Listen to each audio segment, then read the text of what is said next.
Hingpit ang tanang pagpangandam sa ka-500 kakasalugan sa kadaugan sa Mactan ug mga adlaw.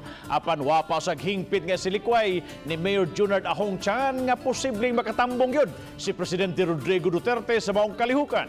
Si Luan Mirondina sa report. Gawa sa reenactment sa kadaugan sa Mactan, kabahin ang kasundaluhan sa Central Command nga musalmot sa ika-500 katuig nga kadaugan sa Mactan. Ganihang buntag, giparada sa military ang military asset.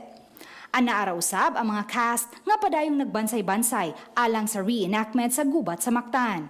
All systems go na. That's why this is the final rehearsal nato karon sa ato ang mga performer on tomorrow's big day. Gipahibaw ni Mayor Junard Ahong Chan nga ang mga opisyal sa kagamhanan nga mibalibad kaniadto apan karon nagpahibaw nga makatambong ugmang adlaw. Subay niini wala hingpit isalikway ni Chan nga makatambong si Presidente Rodrigo Duterte sa kalihukan. June 11 midnight ni decide si presidente nga moadto siya sa Independence Day. So we don't know wa ba dagha pa mahitabo karong adlaw.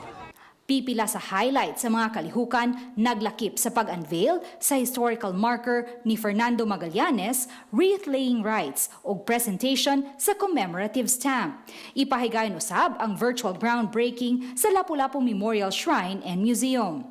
Uban ni Marlon Melgazo, Luan Mirondina, Balitang Bisda.